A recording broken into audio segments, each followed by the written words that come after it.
Hello and welcomes to all. सबको मेरा नमस्कार। आज मैं जो वीडियो लेकर आया हूँ, जो टॉपिक लेकर आया हूँ 11th बायोलॉजी के बेस पर है। मैं आज चर्चा करने जा रहा हूँ इस वीडियो में आपसे वायरस के बारे में। ठीक है, इससे पहले वीडियो आपने देखा रहा होगा, वो किंगडम पर था। कुछ किंगडम बचे भी हैं, मैं आगे भी वीडियो लेके आऊँगा जिसमें किंगडम होगा, किंगडम ज़रूर मिलेगा। लेकिन ये वीडियो बेस्ड है वायरस पर। ये मुझे बीच में इसलिए ये वीडियो बनाना पड़ रहा है इस टॉपिक में, क्योंकि वायरस को 5 किंगडम क्लासिफिकेशन में कहीं पर कोई स्थान नहीं दिया गया है। क्योंकि आप इससे पहले अगर याद होगा तो इससे पहले जो वीडियो देखे रहे होंगे, वो जो किंगडम था वो फंगस था, फंजाई था।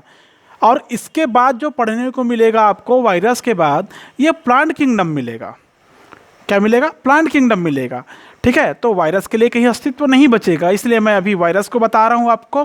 ठीक है, आपको मैं बताना चाहूँगा वायरस पृथ्वी पर उत्पन्न होने वाले सबसे प्राथमिक, प्रिमिटिव और फास्ट एनिमल है। याद रखना, प्रथम जीव है।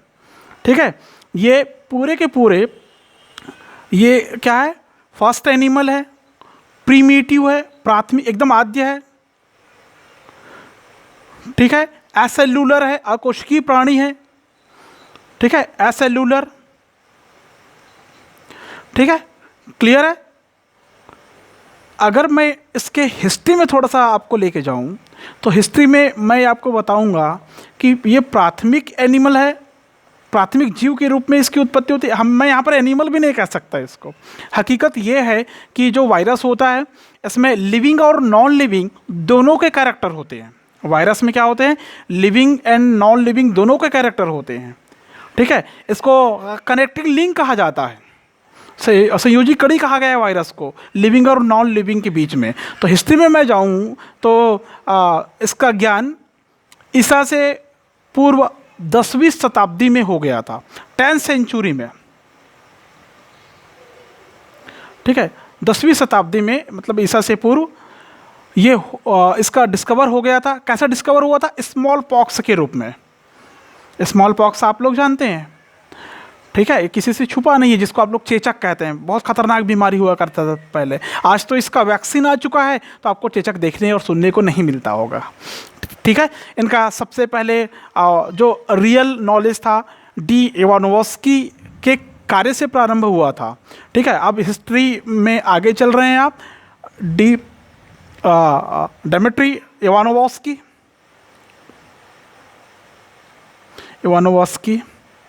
ठीक है, एक एक्सपेरिमेंट के तौर पर इन्होंने बताया था कि कुछ ऐसी चीज़ें पाई जाती है जो पौधों की पत्तियों को रोगग्रस्त कर देते हैं। ठीक है ना, और उन्होंने देखा था मोज़ेइक डिजीज़। कौन सा डिजीज़? मोज़ेइक डिजीज़ देखा था इन्होंने। ठीक है, कौन सी लीफ में? टोबैको की लीफ में। टोबैको लीफ में इन्होंने देखा था। उन्होंने तंबाकू की पत्ती में देखा था, और उन्होंने देखा कि जब एक संक्रमित, जो मोज़ेइक डिसीज से ग्रसित पत्ती है, उसके रस को हेल्दी, स्वस्थ पौधों की पत्ती पर डाल देते थे, तो वो भी रोगग्रस्त हो जाता था। समझ में आ गया? उसके बाद इन्होंने ही 1891 में उस जो मोज़ेइक डिजीज़ है, उसे ग्रस्त जो पत्ती थी, उससे ग्रसित जो पत्ती थी, उसका फिल्ट्रेशन तकनीक के द्वारा विषाणु को, वायरस को अलग किया था। ठीक है, किससे अलग किया था? फिल्ट्रेशन तकनीक के द्वारा वायरस को अलग किया था पत्ती के रस से। ठीक है ना, उन विषाणुओं को बाद में TMV नाम दिया गया। क्या नाम दिया गया? TMV, टोबैको मोज़ेइक वायरस नाम दिया गया। क्लियर है? 1869 में आगे बढ़ता है। 1869 में एक साइंटिस्ट बिजेरिंग, इसने तंबाकू में इस रोग को उत्पन्न करने वाले जीव को एक नया नाम दिया, और नाम ये आता है कंटेजियम वाइवम फ्लूइडम, ये नाम दिया इन्होंने। जो बिजेरिंग नामक साइंटिस्ट है 1896 में तंबाकू में जो रोग उत्पन्न करने वाला ये वायरस था टीएमवी वायरस, इसको इन्होंने नाम दिया कंटेजियम वाइवम फ्लूइडम नाम दिया था। ठीक है, बाद में WM स्टैनले ने टीएमवी को क्रिस्टल के रूप में प्राप्त किया था। बाद में किसने? WM स्टैनले ने। ठीक है, इन्होंने क्या किया था? सेपरेट किया था, उसको आइसोलेट किया था, पृथक्कृत किया था, सेपरेट फ्रॉम लीफ। किस रूप में किया था? क्रिस्टल के रूप में, टीएमवी क्रिस्टल के रूप में इन्होंने उसको सेपरेट किया था, अलग किया था। और इसके लिए, इस डिस्कवर के लिए इनको 1946 में बायोलॉजी अन्वेषण के लिए, डिस्कवर के लिए नोबेल प्राइज़ दिया गया था। इसको नोबेल प्राइज़ दिया गया था, इनको नोबेल पुरस्कार से सम्मानित किया गया था। क्लियर है? अब बात करता हूँ मैं, ये तो हो गया हिस्ट्री। अब बात करता हूँ थोड़ा सा पोजीशन के बारे में। पोजीशन जैसा मैंने कहा कि ये बिल्कुल प्रिमिटिव फास्ट है, एसेलुलर आकोशिकी है। 5 जगत वर्गीकरण में इसका नाम नहीं है, बल्कि जीवाणुओं का तो नाम है लेकिन इसका नाम नहीं है। कारण ये है कि ये उनसे भी छोटे हैं, जीवाणुओं से भी छोटे हैं विषाणु। ठीक है, इसलिए इनको किसी जगत में शामिल नहीं किया गया। इनको जिस शाखा में अध्ययन करते हैं ये कहलाता है वायरोलॉजी। वायरोलॉजी आज एक शाखा डिस्कवर कर ली गई है, जिस इसके अंतर्गत आप इसका अध्ययन कर सकते हैं, वायरोलॉजी के अंतर्गत।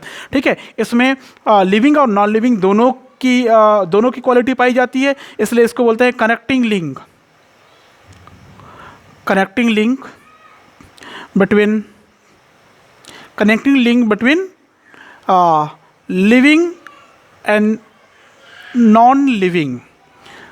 ठीक है, ये ध्यान में रखोगे आप लोग। कनेक्टिंग लिंक है ये, संयोजी कड़ी के रूप में इसकी गिनती करते हैं हम लोग, क्योंकि उसमें जो कैरेक्टर पाई जाती है जीवों, क्या बोलते हैं उसको, सजीव के समान भी है और निर्जीव के समान भी पाई जाती है। अगर उत्पत्ति की बात करूँ मैं, तो इस वायरस शब्द की उत्पत्ति एक शब्द वाइवम से हुई है।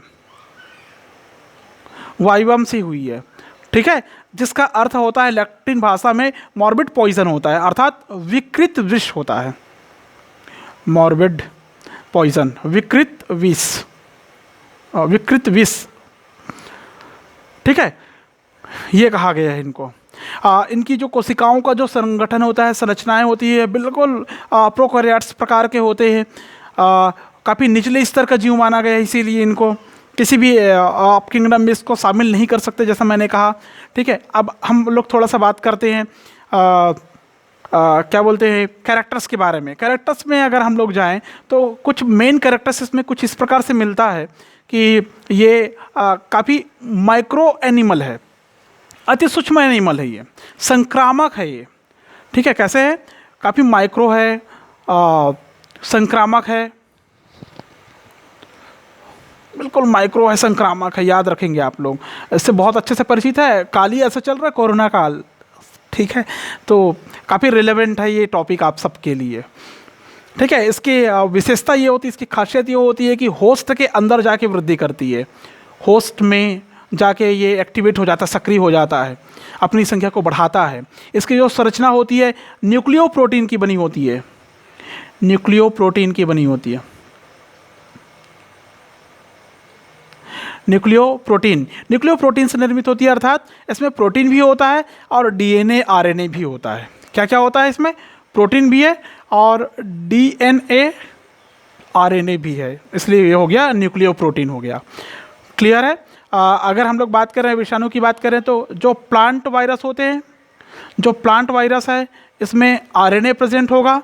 जो एनिमल वायरस होते हैं इसमें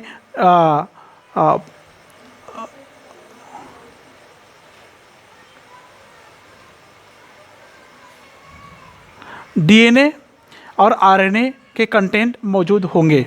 ठीक है, अब थोड़ा सा आगे बढ़ते हैं। इसमें मैंने बताया था कि इसमें लिविंग नॉन लिविंग दोनों के कैरेक्टर होते हैं। 4 लिविंग प्लस नॉन लिविंग दोनों के कैरेक्टर होंगे। इसमें ट्रांसमिशन पावर होता है इसके पास में, तीव्र संचरण या संक्रामक की भांति काम कर सकते हैं, तेज़ी से फैलने की क्षमता रखता है। एंटीबॉडीज़ का कोई प्रभाव नहीं पड़ता इन पर, मतलब इस पर antibodies non effective, not effective. ठीक है, इसके शरीर पर एंटीबॉडी अगर डालें तो कोई प्रभाव नहीं पड़ता। ठीक है, इसमें एंजाइम सिस्टम का अभाव होता है। Prokaryotic eukaryotic cell organelles absent होता है। साइटोप्लाज्मा नहीं होता, क्रिस्टल के रूप में प्रेजेंट होती है। ठीक है, काफ़ी सेंसिटिव होती है। लोकोमोटरी और मूवमेंट वाली आर्गन नहीं पाई जाती इसमें। ठीक है, तो ऐसा है। अगर थोड़ा सा मैं बात करूँ नेचर के बारे में बात करूँ इसकी, तो कनेक्टिंग लिंक मानते हैं संयोजी और निर्जीव के बीच की, सजीव और निर्जीव के बीच की संयोजी कड़ी बोलते हैं इसको। ठीक है, तो दोनों के लक्षण इसमें मिलते हैं। सजीव के भी लक्षण है, लिविंग कैरेक्टर्स भी है और नॉन लिविंग कैरेक्टर्स भी है। लिविंग कैरेक्टर की बात करें तो इसमें ग्रोथ, रिप्रोडक्शन इत्यादि होगा। लिविंग कैरेक्टर्स, ठीक है। लिविंग कैरेक्टर्स की अगर मैं बात करूं तो क्या क्या हो सकता है इसमें? इसमें ग्रोथ होता है, रिप्रोडक्शन होगा। ठीक है, जीवित इसमें जो होगी जीवित कोशिका के अंदर आकर वृद्धि और गुणन करता है। ठीक है, ये जो प्रक्रिया होती है ग्रोथ और प्रजनन की प्रक्रिया है, मल्टीप्लिकेशन की प्रक्रिया है, किस में होती है? लिविंग में आके होती है, लिविंग बॉडी में होती है। ठीक है, समझ में? न्यूक्लियो प्रोटीन की बनी होती है, आपने शुरू में ऊपर पढ़ा, न्यूक्लियो प्रोटीन से निर्मित होती है। डीएनए आरएनए पाया जाता है आनुवांशिक पदार्थ के रूप में। डीएनए व आरएनए प्रेजेंट होता है इसमें। ठीक है ना। न्यूक्लिक एसिड पाए जाने के कारण इसमें संश्लेषण या सिंथेसाइज की क्षमता पाई जाती है। सिंथेसिस करने की पावर होती है इसमें, किसी भी प्रकार के स्ट्रेन को कॉपी करने की क्षमता होती है इसमें, और यही कारण है कि हम रोगग्रस्त हो जाते हैं, पैथोजेंस के रूप में काम करता है ये। ठीक है, कई प्रकार के एटमॉस्फेरिक कंडीशन में भी ये आसानी से रह लेता है, मतलब मोर एडाप्टिव किस्म के होते हैं। एडाप्टेशन इसमें काफ़ी डेवलप होता है। ठीक है, म्यूटेशन होता है इसमें। एडाप्टेशन, म्यूटेशन, उत्परिवर्तन होता है बोलते हैं जिसको हम लोग। उत्परिवर्तन मतलब जीन के गुणसूत्र की संरचना में बदलाव। ठीक है, इसका आकार कोई निश्चित रंग रूप नहीं होता। संक्रमण या फैलाव के द्वारा ये बीमारी फैलाते हैं, बीमारी को बढ़ाते हैं, रोग को बढ़ाते हैं। ठीक है, सेंसिटिव होते हैं। और नॉन लिविंग का कैरेक्टर देख लीजिए, काफ़ी सारा मैंने लिखा, काफ़ी सारा नहीं लिखा, तो जितना है बोला मैंने उस पर ज़्यादा फोकस करेंगे आप लोग। क्लियर है? नॉन लिविंग में अगर मैं बात करूं तो केमिकल के समान इसका क्रिस्टलाइजेशन किया जा सकता है। क्या किया जा सकता है? इसका क्रिस्टलाइजेशन किया जा सकता है। ठीक है, और इसका अवसादन भी कर सकते हैं हम लोग, प्रेसिपिटेशन कर सकते हैं। प्रेसिपिटेशन, अवसादन मतलब उससे हम लोग वो कण प्राप्त कर सकते हैं अवसादन गुणांक के आधार पर। ठीक है, आप लोग देखे होंगे लेबोरेटरी में एक उपकरण रखा होता है जो तेज़ी से घुमाने की क्षमता रखता है, उसको बोलते हैं हम लोग क्या बोलते हैं? जो घुमाने वाला उपकरण आता है उसका।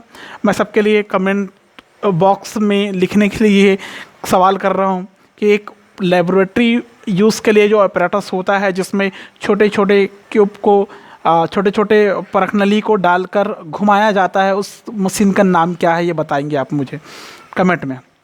ठीक है, पोषक कोशिकाओं के बाहर केवल एक रासायनिक अणु ही होते हैं। पोषक कोशिका के बाहर केवल एक केमिकल के रूप में होते हैं, केमिकल मटेरियल के रूप में ही होता है, लेकिन बाहर, लेकिन जैसे ही अंदर आता है वो जीवित हो उठता है, ऐसा बोलेंगे।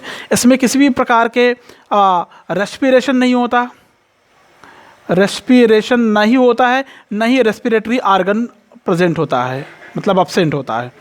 ठीक है, इसमें साइटोप्लाज्मा किसी में नहीं होता, किसी में होता है साइटोप्लाज्मा, मतलब साइटोप्लाज्मा तो होता ही नहीं।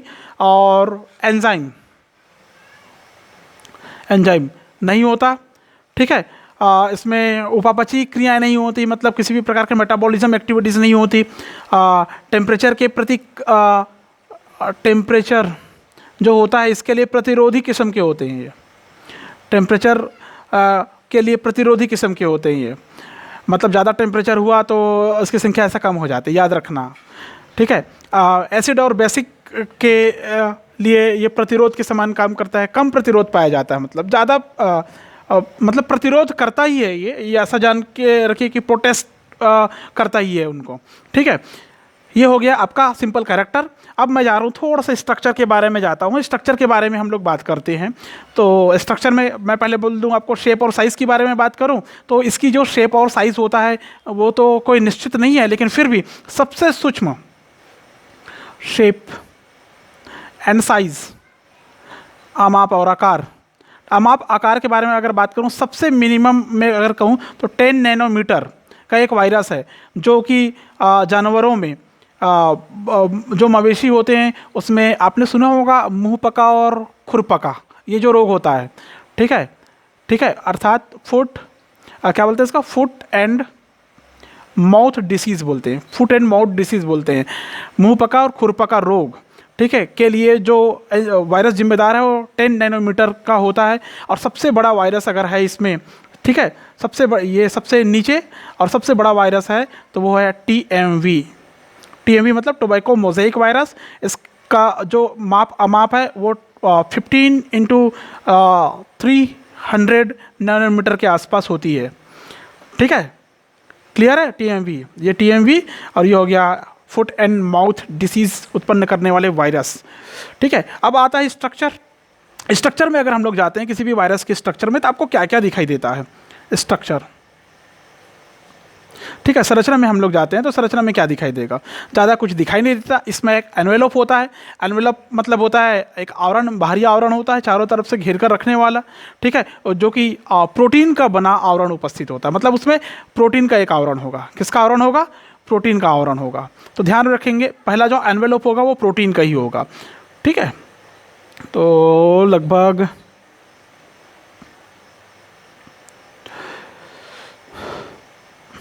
इस प्रकार की ऐसी अरेंजमेंट में ये मिलता है आपको, ठीक है। ये हो गया इसका RNA। तो उसको, इसकी चर्चा मैं थोड़ी देर बात करूँगा। पहले मैं बोल रहा था क्या बोला अभी, एनवेलप। ये जो एनवेलप होता है ये होता है प्रोटीन के रूप में। किस रूप में होता है, प्रोटीन के रूप में होता है। ये ध्यान रखेंगे आप लोग, ये एनवेलप है। ये जो लेयर आपको दिखाई दे रहा है ये प्रोटीन सब यूनिट है। क्या है, प्रोटीन सब यूनिट, ठीक है। एक एक सिंगल दाने को इसमें कहते हैं हम लोग कैप्सोमियर, कैप्सोमियर्स कहते हैं, कैप्सोमियर्स कहते हैं, ठीक है। कैप्सोमियर से बनी हुई पूरी संरचना का नाम है कैप्सिड, ठीक है। ये जो प्रोटीन है ये फर्स्ट लेयर जिसको एनवेलप बनाता है, और सेकंड है कैप्सिड, ठीक है, और थर्ड है न्यूक्लियोइड, अर्थात इसमें नाभिकीय अम्ल न्यूक्लिक एसिड प्रेजेंट होता है जो RNA के रूप में होता है, ये RNA, ठीक है। ये हो गया थर्ड, ये हो गया इसका सिंपल सा स्ट्रक्चर।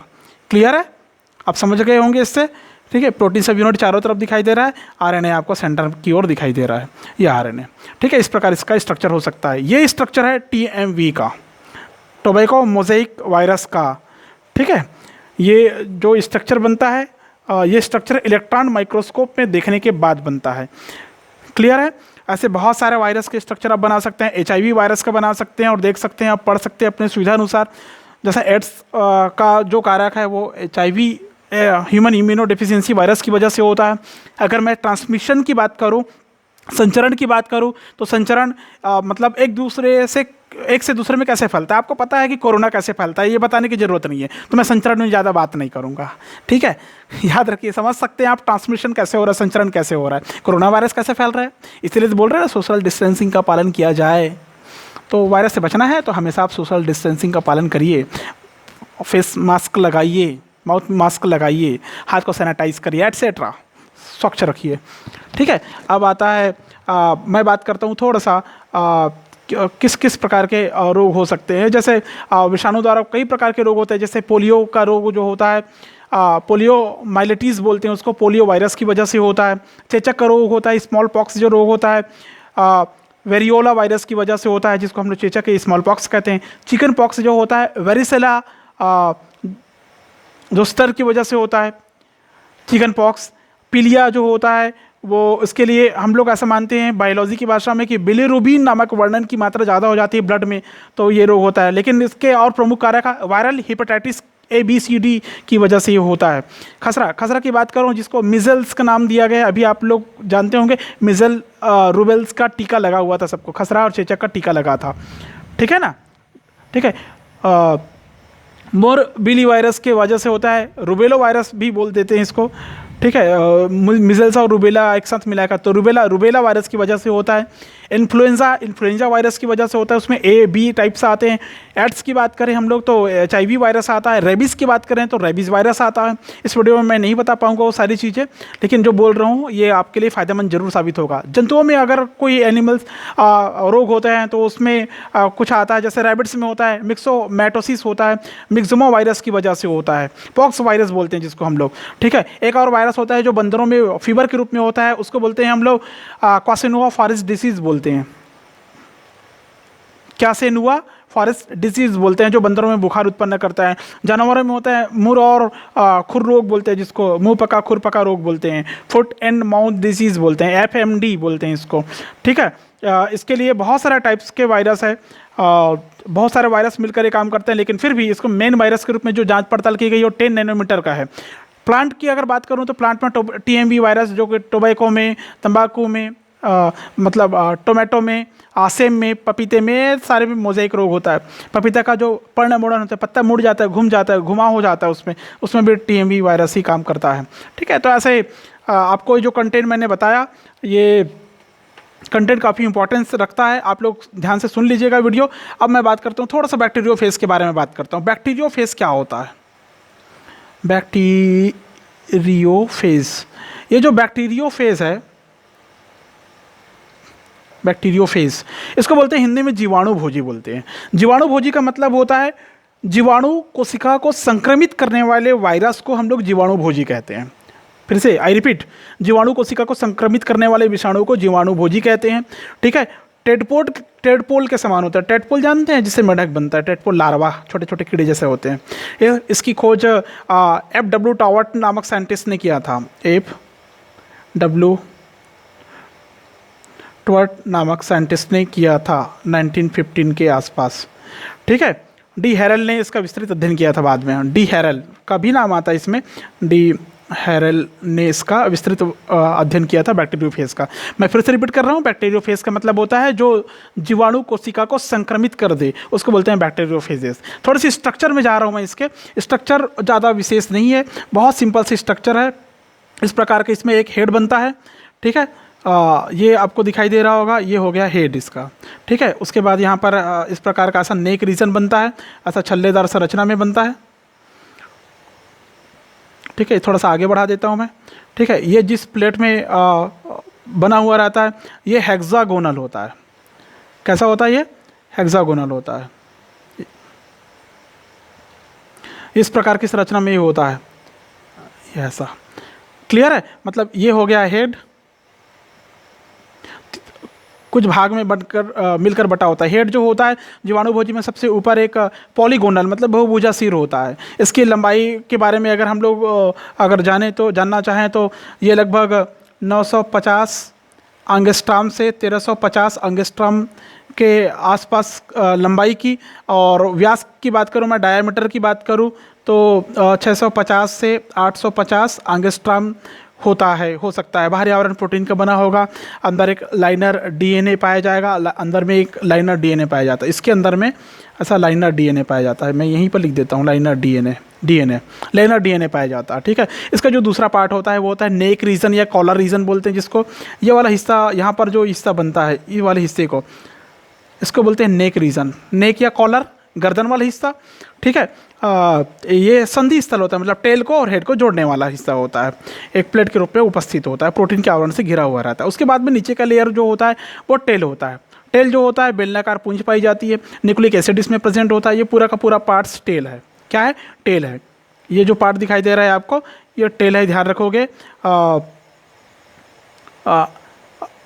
8 टाइप्स के प्रोटीन की कॉन्ट्रैक्टाइल शीट से घिरी हुई रहती है, मतलब संकुचनशील आवरण से घिरी हुई रहती है।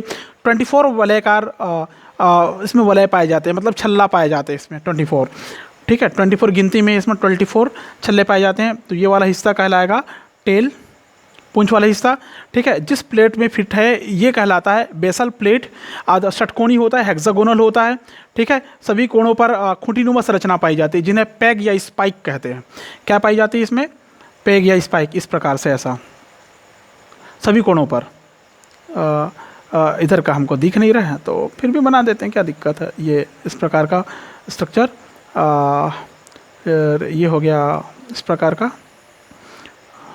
देन इस प्रकार का, इस प्रकार का। क्या नाम दिए इसको, क्या बोलते हैं इसको? इसको बोलते हैं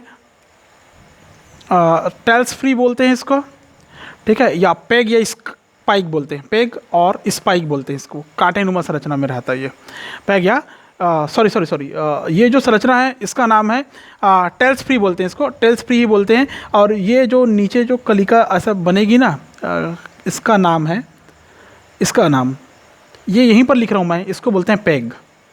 पेग या स्पाइक बोलते हैं इसको, इसको बोलते हैं पेग या स्पाइक बोलते हैं।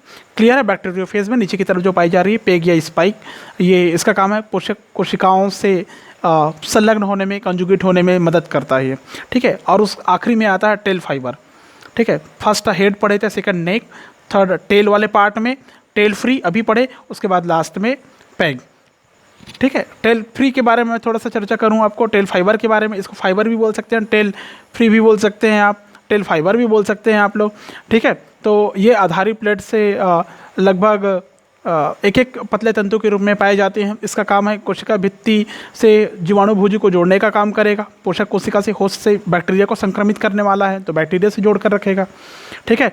इसका जो टेल होगा वो एक विशेष प्रकार का एंजाइम का सिक्रेशन करता है जो सेल वाल होता है उसको लयन मतलब उससे मिलाने का कार्य करता है। ये हो गया बैक्टीरियोफेजेस, काफ़ी इंपॉर्टेंस रखता है ये बैक्टीरियोफेजेस। याद रखेंगे, कभी कभी पूछ देते हैं बैक्टीरियोफेजेस क्या है, तो आपको पता होना चाहिए बैक्टीरिया को संक्रमित करने वाले वायरस है, इसको बैक्टीरियोफेजेस कहते हैं। हेड, नेक, टेल, टेल में क्या क्या पढ़े, पैग और टेल फाइबर्स या टेल फ्री करके पढ़े, ठीक है। तो आपके लिए आज की इस वीडियो में इतना ही। उम्मीद करता हूँ कि वीडियो बहुत अच्छे से समझ में आया होगा। अगर आपको कोई सवाल है, कुछ पूछना है तो आप नीचे कमेंट बॉक्स में कर सकते हैं, पूछ सकते हैं, ठीक है। आज की वीडियो में बस इतना ही। Thank you.